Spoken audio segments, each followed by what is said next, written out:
ஆழ்வார் எம்பெருமானார் ஜீயர் திருவடிகளே சரணம். ஸ்ரீசைலேச தியாபாத்திரம் தீபக்தியாதி குணார்ணவம் யதீந்திர பிரபலம் வந்தே ரம்பஜா மாதரம் முனிம். லக்ஷ்மீநாத சமாரம்பாம் நாதயாம் மணமத்யமாம் அஸ்மதாச்சாரிய பர்யந்தாம் வந்தே குரு பரம்பராம். இன்று உபதேசரத்தின மாலையில் இரண்டாவது பாசுரத்தை பார்ப்போம். கற்றோர்கள் தாமுகப்பர் கல்விதன்னில் ஆசையுள்ளோர் பெற்றோம் என உகந்து பின்பு கற்பர் மற்றோர்கள் ஆச்சரியத்தால் இகழில் வந்ததன் நெஞ்சே இகழ்கை ஆச்சரியமோதானவர்க்கு என்ற பாசுரம்.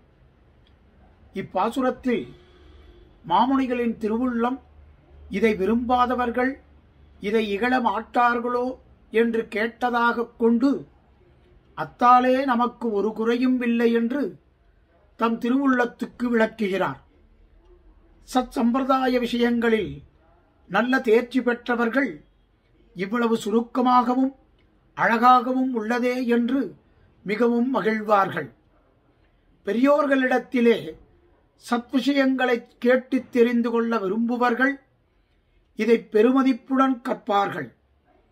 இந்த இரு கோஷ்டியிலும் சேராதவர்கள் இதன் மீது பொறாமை கொண்டு இதை இகழ்வார்கள். அது அவர்களுக்கு இயற்கையான குணமே. இதில் ஆச்சரியப்படுவதற்கு ஏதுமில்லை.